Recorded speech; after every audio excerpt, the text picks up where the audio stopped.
누가복음 7장 24절부터 35절 말씀 한 절씩 교독하시겠습니다. 요한이 보낸 자가 떠난 후에 예수께서 무리에게 요한에 대하여 말씀하시되 너희가 무엇을 보려고 광야에 나갔더냐? 바람에 흔들리는 갈대냐? 그러면 너희가 무엇을 보려고 나갔더냐? 부드러운 옷 입은 사람이냐? 보라, 화려한 옷을 입고 사치하게 지내는 자는 왕궁에 있느니라. 그러면 너희가 무엇을 보려고 나갔더냐? 선지자냐? 옳다. 내가 너희에게 이르노니 선지자보다 훌륭한 자니라.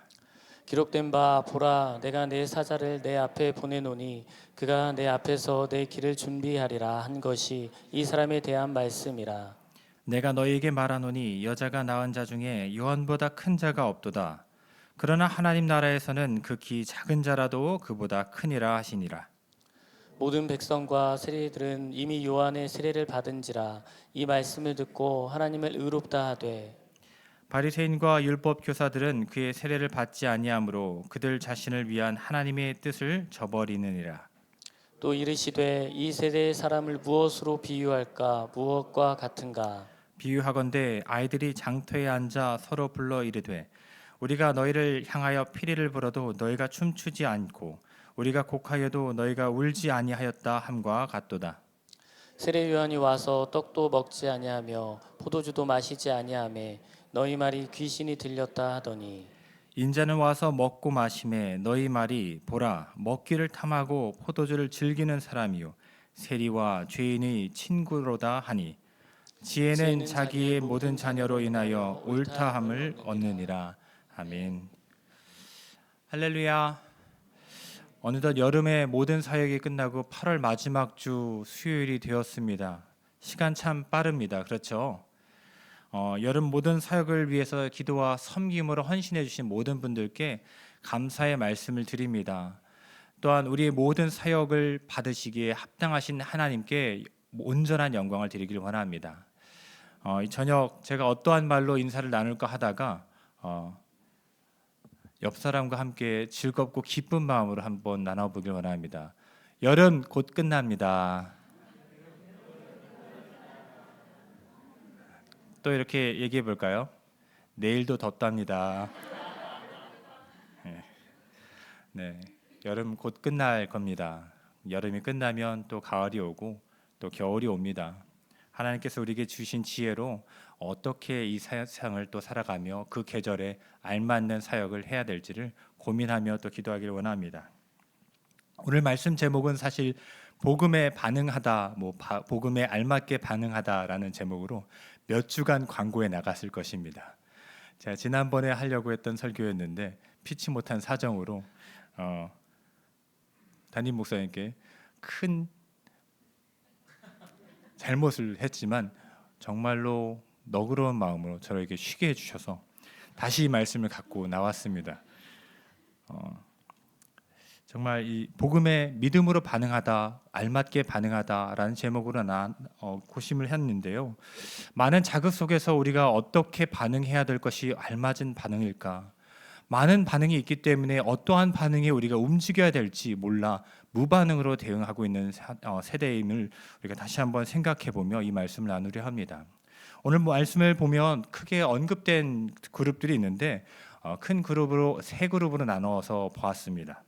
한 그룹은 세례 요한과 세례 요한의 제자들이고요. 또 다른 그룹은 예수님과 예수님을 따르는 무리들이고 또 다른 그룹은 바리새인들과 또 율법 학자, 율법 교사들이었습니다. 오늘 이야기의 시작을 보면 감옥에 갇힌 세례 요한이 자신의 제자들을 통해서 예수님께서 하신 일을 들었다라고 말합니다. 누가복음 7장 18절의 말씀에 보면 요한의 제자들이 이 모든 일을 그에게 알리니라고 말합니다. 요한복음 7장 1절부터 17절까지의 내용은 그렇습니다. 백부장의 아들을 고쳐주고요, 하인을 고쳐주고요, 멀리 떨어져 있었지만 말로도 다 고쳐주고 또 나인성의 과부의 딸을 살리는, 죽은 자를 살리는 역사가 있었습니다. 그러한 모든 일들을 또 그 밖의 일들을 듣게 되었는데 세례 요한은 제자들로부터 이 이야기를 들으면서 한 가지 의문을 품게 되었습니다. 저 같으면 품지 않을 그 의문을 그 사람은 품었던 것 같습니다. 자신의 제자들을 통해서 예수님께 이렇게 또 물었습니다. 바로 누가복음 7장 19절 말씀에 있는 내용인데요. 오실 그이가 당신이 오니이까 우리가 다른 이를 기다리오리이까 라고 전합니다. 세례 요한이 질문한 그이, 오실 그 자는 메시아를 가리킨 표현이었습니다. 그런데 우리가 다른 이를 기다려야 할까요? 라고 묻는 이 세례 요한의 질문은 어떤 의도였을까? 바로 예수님에 대한 정체성, 예수님의 정체성을, 그러니까 메시아에 대한 정체성에 의구심을 품은 질문이었습니다. 그가 이렇게 의문을 품게 된 이유는 무엇일까요? 아마도 지금 예수님의 모습이 요한이 기대했던 메시아의 모습과는 달랐기 때문입니다. 저 같으면 사람들이 살아나고 또 사람들이 치유받으면 참 좋겠다 하는데 세례 요한은 또 다른 마음이 있었던 건 아닌가 이런 생각도 해보았습니다. 메시아에 대한 기대감은 신약 시대에 이르기 전에 구약 시대와 중간사라고 하는 그 시대에 가장 점점 커져갔습니다. 예루살렘이 무너지고 또 포로의 신분으로 타향살이가 지속되면서 유대인들 사이에서 자신들을 구원하실 메시아에 대한 그 오실 기대감이 점차 커져갔는데요. 하박국서의 예언뿐만 아니라 다니엘서에서의 환상뿐만 아니라 또 말라기 3장 1절 말씀을 통해서도 계속해서 새로운 오실 이가 메시아를 향한 기대감이 계속해서 언급되었고 사람들 사이에서는 우리를 구원하실 메시아를 가장 소중하게 기다리고 있었습니다. 이러한 메시아 사상의 기초가 되던 것은 그를 믿고 따르는 자들을 구원하시는 구원자의 모습도 있었지만 동시에 심판자의 모습도 선포되어졌기 때문입니다. 우리도 역시 그 말씀을 듣죠. 예수님께서 오십니다. 예수님께서 오시는데 그 믿는 자는 천국에, 그 믿지 아니하는 자는 그 말을 얼마나 많이 들었습니까? 당시 사람들이 세례 요한은 당시 사람들 가운데서 이 심판자의 모습도 동시에 선포되었기 때문에 많은 사람들이 구원자로 오시는 이 메시아에 대한 우리를 구원하시고 또한 죄로 가득한 저 무리들을 심판하시기를 기도하며 애달프게 기다렸던 모습을 우리가 생각해 볼 때 세례 요한도 동일한 마음으로 기다렸다는 것을 알 수 있습니다. 세례 요한이 그러한 생각을 가지고 있었음을 누가복음 3장 8절과 9절 말씀을 통해서 또 알 수 있습니다. 바로 도끼가 나무 뿌리에 놓여 있다라는 말씀의 구절인데요. 8절과 9절 말씀을 제가 읽으면 이렇습니다. 그러므로 회개에 합당한 열매를 맺고 속으로 아브라함이 우리 조상이라 말하지 말라. 내가 너희에게 이르노니 하나님이 능히 이 돌들로도 아브라함의 자손이 되게 하시리라. 이미 도끼가 나무 뿌리에 놓였으니 좋은 열매를 맺지 아니하는 나무마다 찍혀 불에 던져지리라 라고 말하며 회개에 합당한 열매를 맺지 않고 회개의 세례를 받으려 오는 바리새인들과 또 다른 사람들, 서기관들과 또 세리들을 향하여 세례 요한이 그렇게 선포했던 말씀을 보면서 세례 요한도 마찬가지로 구원자로 오시는 메시아도 있었지만 또 심판자로서의 메시아를 생각했던 것이 분명하다라는 것을 말씀 구절에서 알 수 있습니다.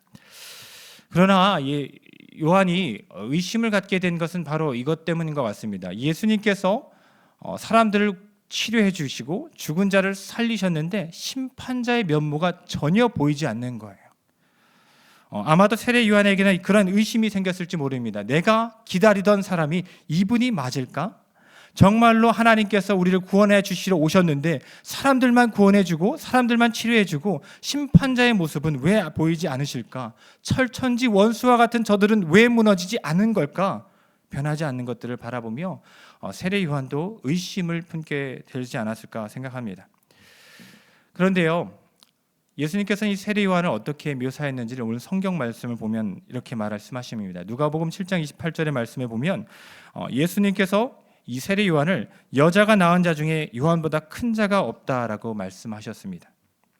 그만큼 믿음의 사람이었죠. 그만큼 하나님께서 예비하신 사람입니다. 말라기 3장 1절의 말씀에 보면 예비하신 메시아가 오시는데 그 길을 예비할 자가 온다라고 했는데 그 예비할 자가 세례 요한이라고 말씀하신 것을 보면 하나님의 일에 가장 필요했던 사람이었던 것을 우리가 알 수 있습니다.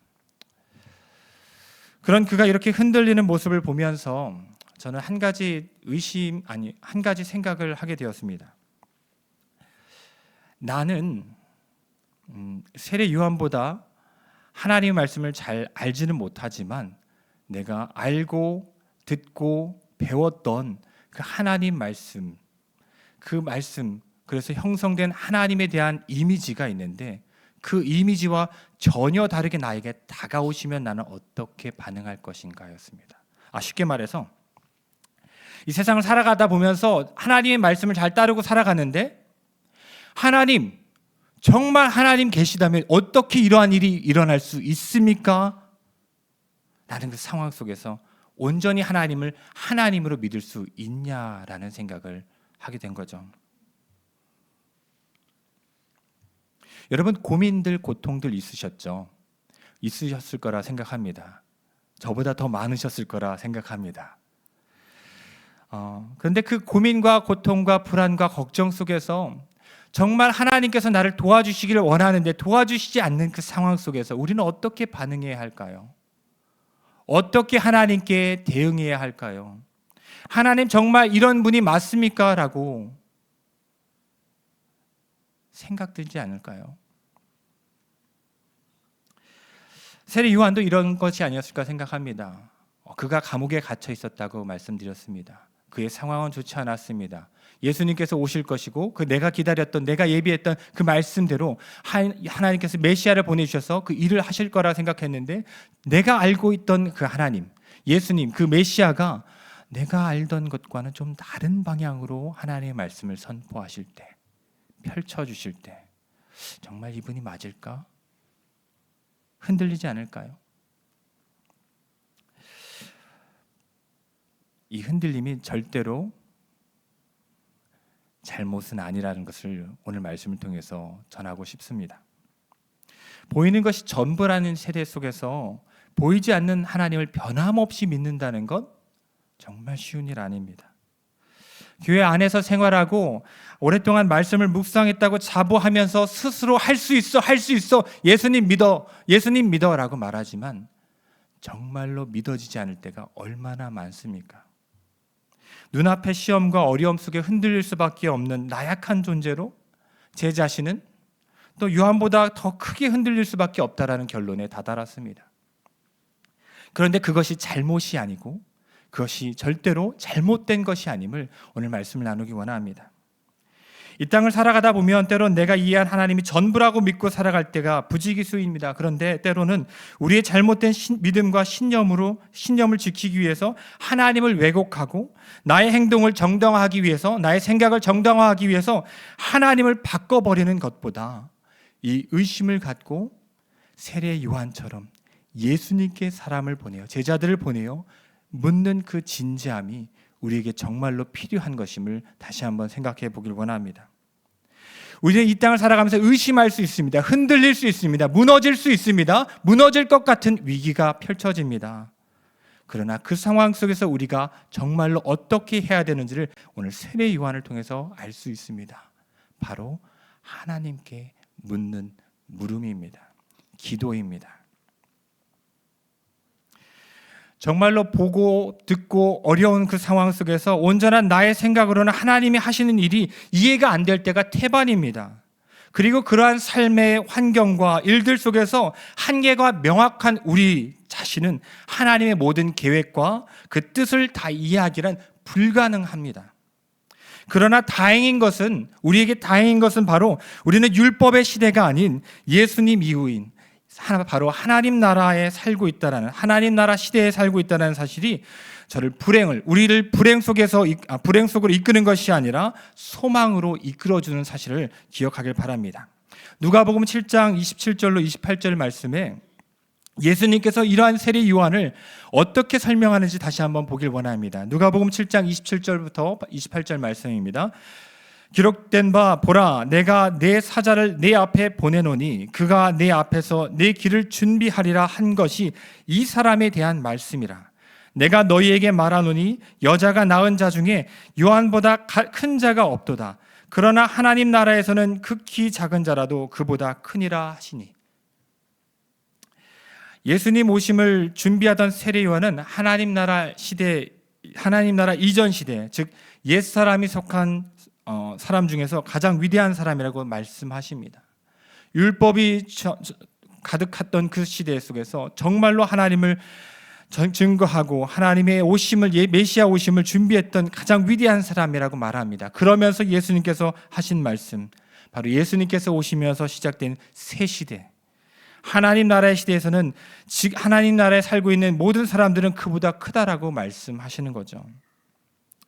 이 땅을 살아가면서 때론 우리는 하나님을 의심할 수 있고 흔들릴 수 있습니다. 그러나 예수님께서 이 땅에 오심으로 시작된 하나님 나라에서는 바로 성령 하나님께서 우리를 인도해 주십니다.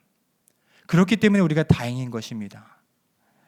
우리가 무너지지 않고 실족하지 않을 수 있는 우리의 힘은 바로 성령 하나님이 인도하심임을 우리가 기억할 필요가 있습니다.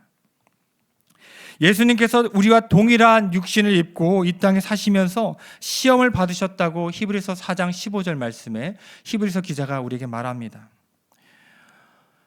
한번 또 읽어볼까요? 같이 한번 읽어보겠습니다. 시작. 우리에게 있는 대제사장은 우리의 연약함을 동정하지 못하실 이가 아니요 모든 일에 우리와 똑같이 시험을 받으신 이로되 죄는 없으시니라. 아멘. 예수님께서는 이 땅에 우리의 육신으로, 사람이 육신으로 오셨습니다. 또 한계도 분명했습니다. 예수님은 하나님께서 인간의 육신을 입으신 분이시지만 그가 우리와는 전혀 다른 결정을 할 수 있었던 사실은 바로 성령의 이끌림을 받으셨기 때문입니다. 예수님께서 공생의 시작 전에 성령의 이끌림을 받으셔서 온 사탄의 시험을 이기셨던 것을 우리가 잘 알고 있습니다. 그 시험을 이길 수 있는 것, 극한의 상황인데 우리는 잘 체감하지 못하잖아요. 그 극한의 상황에서 정말로 배고플 때 우리는 어떠한 결정을 내릴까요? 저는 너무 배고프면 막 사 먹습니다.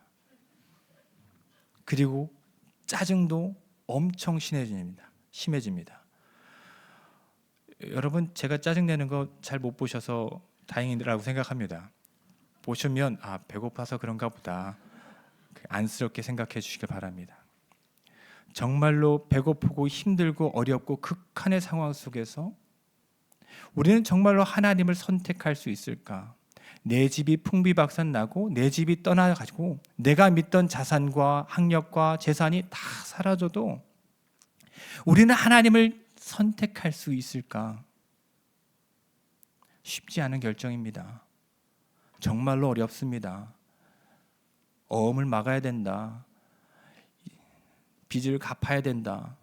이자는 올라간다. 나는 감당할 수 없다. 그 속에서 우리는 어떠한 결정을 내려야 할까? 우리 일상의 생활에서 어떻게 결정하는 것이 하나님을 선택하는 결정일까? 예수님께서 하나님이 육신을 입으셔 이 땅에 오셨지만 우리와는 전혀 다른 결정을 내렸음을 그 시험을 통해서 알 수 있습니다. 그 결정을 내릴 수 있었던 이유는 성령의 이끌림 때문입니다. 그리고 히브리서 기자는 우리에게 동일하게 성령의 도우심을 받도록 은혜의 보좌 앞에 담대히 나아가라고 전합니다. 히브리서 4장 16절의 말씀에 보면 이렇게 말합니다. 그러므로 우리는 긍휼하심을 받고 때를 따라 돕는 은혜를 얻기 위하여 은혜의 보좌 앞에 담대히 나아갈 것이니라. 아멘. 우리가 흔들릴 수밖에 없는 상황과 환경과 우리 마음속에서 신앙생활을 우리가 죽을 때까지 하지만 절대로 한 번도 흔들린 적이 없다라고 자부할 수 있는 사람 아무도 없습니다. 그리고 그럴 사람은 없습니다. 그때마다 우리에게 해야 될 것은 바로 예수님께 물으며 나아가는 것이고 성령의 인도하심을 구하는 바로 예배의 자리로 나오는 것입니다. 그것을 기억하시길 바랍니다. 내 마음이 어려울 때마다 하나님으로부터 멀리하는 것이 아니라 하나님의 자리로, 하나님의 은혜의 보좌의 자리로 매일 매순간 나와야 될 줄로 믿습니다. 세례요한의 이 질문에 예수님께서는 이렇게 답하십니다. 누가복음 7장 22절로 23절의 말씀인데요. 예수를 통하여 맹인이 보며 저는 자들이 걷고 피부병 환자들이 치유되고 안 들리는 사람들이 듣고 죽은 자들이 살아나고 기쁜 소식이 가난한 자들에게 선포된다라는 대답이었습니다. 예수님의 이 대답은 메시아로서의 표적이었습니다. 안 못 보는 자가 보게 되고 다리를 저는 자가 걷게 되고 안 들리는 사람이 듣는다는 것, 이사야서 35장 5절 말씀이 언급되는 그때가 도래했음을 암시하고 있습니다. 죽은 자가 살아난다는 이사야서 29장 19절의 말씀과 26장 19절의 말씀과 가난한 자들에게 복음이 전파된다는 이사야서 61장 1절의 말씀을 통해서 또 이 이야기는 기름 부음 받은 자, 바로 메시아에 대한 암시하는 증거가 지금 이루어지고 있다라는 대답을 세례 요한에게 해주고 계십니다. 세례 요한은 예수님의 정체성을 의심하는 질문을 했지만 예수님께서는 세례 요한에게 확신의 대답을 선사해 주었음을 우리가 기억하길 바랍니다. 하나님의 계시는 자리에 나와 우리가 기도할 때도 마찬가지입니다. 우리가 의심하고 하나님 정말 계십니까? 라고 간구할 때마다 하나님께서는 우리가 깨닫지 못할 때도 있지만 우리에게 계속해서 깨달음을 주시기 위해서 지속적으로 우리에게 알려주심을 기억하시길 바랍니다. 누가복음은 이 죽은 자들이 살아나고 복음이 전파된다는 말씀을 메시아 본문으로 규정합니다. 바라봅니다. 누가복음 4장 18절의 말씀에 보면 예수님께서 나사렛 고향에서 그 회당에 들어가셔서 이사야서의 말씀을 펼치시면서 읽으시면서 이 땅에서의 메시아로서의 사명을 선포하셨습니다. 그리고 누가복음 7장 22절 이 지금 좀 전의 말씀을 통해서도 이 언급된 표적을 행하셨다는 말씀을 하시고 메시아를 향한 기대가 성취되었음을 보여주시며 분명하게 말씀하십니다. 우리는 어려움 속에서 하나님을 찾고 나아가길 원합니다. 때로는 부르짖는 그 절규 속에서도 하나님께 나와 절규하시길 바랍니다. 세상에 나아가 절규하며 하나님을 원망하는 것이 아닌 원망하더라도 하나님께 나아가 기도하며 의구심을 털어내며 나아가길 원합니다. 제가 말씀 서두에 세 그룹을 말씀드렸습니다. 예수님과 예수님을 따르는 무리들, 그리고 세례 요한과 세례 요한의 제자들, 또 다른 그룹은 뭐였죠? 네, 감사합니다. CU 상품권 드리겠습니다. 네, 감사합니다, 지 목사님. 네, 짜고 친 거 아니에요. 네. 29절 30절 말씀을 보면 하나님 나라를 준비한 세례 요한의 말씀을 받지 않는 그룹, 바로 바리새인과 율법 학자들이 등장합니다. 29절과 30절 말씀을 함께 읽어보도록 하겠습니다. 같이 한번 읽어보겠습니다. 모든 백성과 세리들은 이미 요한의 세례를 받은지라 이 말씀을 듣고 하나님을 의롭다 하되 바리새인과 율법 교사들은 그의 세례를 받지 아니하므로 그들 자신을 위한 하나님의 뜻을 저버리니라. 이들은 새로운 시대 하나님 나라를 준비하는 작업을 하던 세례 요한의 말을 받지 않았습니다. 회개에 합당한 열매를 맺지 않고 회개만 받고 면피하려고 세례 요한에게 다가왔다. 독사의 자식들이라고 엄포도 받게 되었죠. 그러면서도 끝까지 회개 세례를 받지 않았습니다. 회개에 대한 열망도 없었습니다. 예수님께서는 28절을 통해 세례 요한을 하나님 나라 시대의 시작을 알리는 옛 시대의 마지막 인물로, 위대한 인물로 말씀하셨는데요. 그 사람의 세례를 받음으로써 예수님 오심을 준비해야 되는데 받지 않은 사람들, 바로 받지 않은 그룹들, 바리새인과 율법 학자들이 있었습니다. 세례 요한을 받아들인 사람들은 예수님의 말씀을 받지만 세례 요한을 받지 않은 사람들, 바로 이 두 그룹, 바리새인들과 율법 학자들은 예수님의 말씀을 거절했습니다.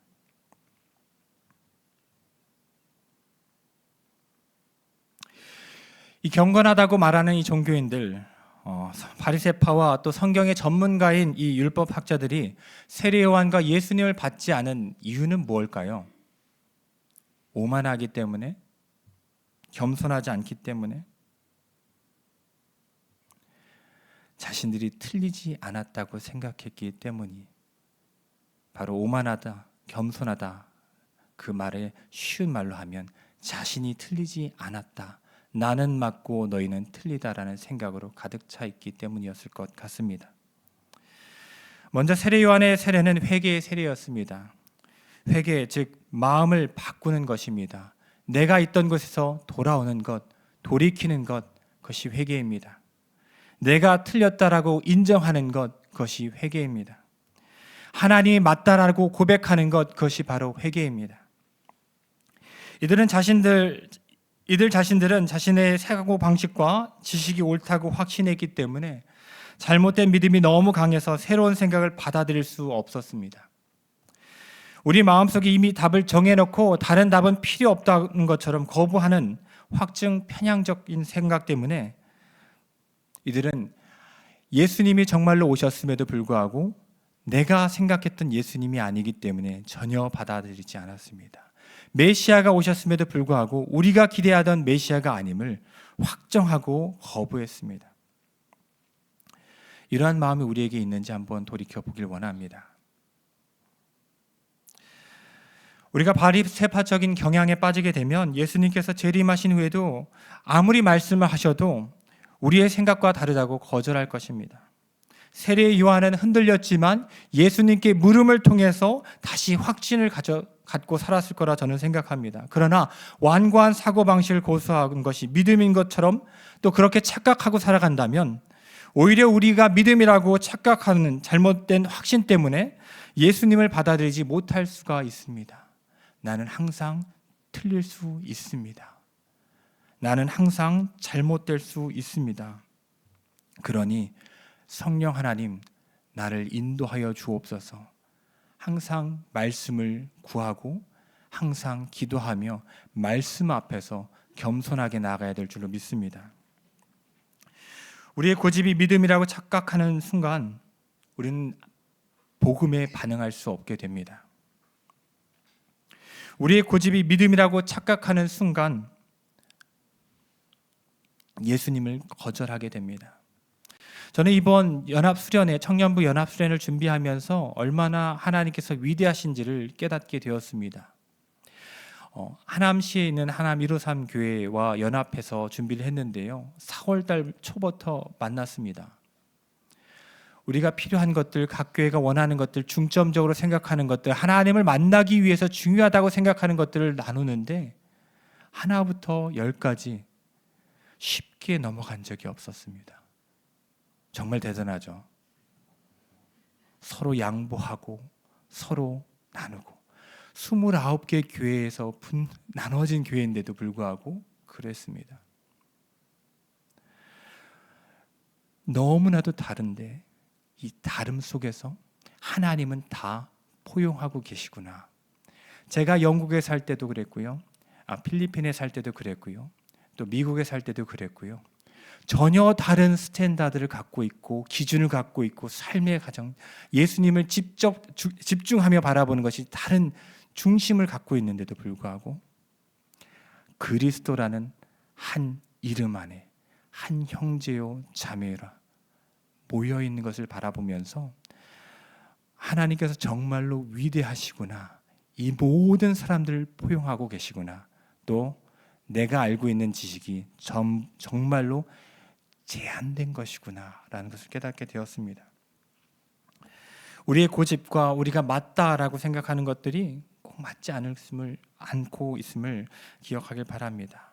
내가 맞는 것이 아니라 하나님의 말씀이 맞고 하나님께서 인도하여 주시는 그 말씀을 통해서 우리가 살아가고 있음을 기억하길 원합니다. 예수님께서는 바리새인들과 율법 학자들 비유를 통해서 말씀하시는데요. 32절부터 34절까지의 말씀입니다. 함께 읽겠습니다. 비유하건대 아이들이 장터에 앉아 서로 불러 이르되 우리가 너희를 향하여 피리를 불어도 너희가 춤추지 않고 우리가 곡하여도 너희가 울지 아니하였도다 함과 같도다. 세례 요한이 와서 떡도 먹지 아니하며 포도주도 마시지 아니하며 너희 말이 귀신이 들렸다 하더니 인자는 와서 먹고 마시매 너희 말이 보라 먹기를 탐하고 포도주를 즐기는 사람이요 세리와 죄인의 친구로다 하니. 바리새인들과 율법 학자들은 자신들이 세상의 중심이 되어 자기 기준으로 남을 판단하고 심판했습니다. 세례 요한도 메시아로 오신 예수님도 예외는 아니었습니다. 마치 어린아이들이 놀이에서처럼 자신들이 피리를 불면 세례 요한도 춤추기를 원했고 자신들이 애곡하면 예수님도 따라 울어주길 원하는, 내가 먼저 가고 예수님이 따라오기를 원하는 그러한 신앙을 갖고 있는지를 우리 한번 다시 돌아보길 원합니다. 우리가 중심이 되는 것이 아니라 세례 메시아 예수 그리스도의 그 말씀으로 오신 그 예수님만이 우리의 삶의 중심이 되고 기준이 되시기를 소망합니다.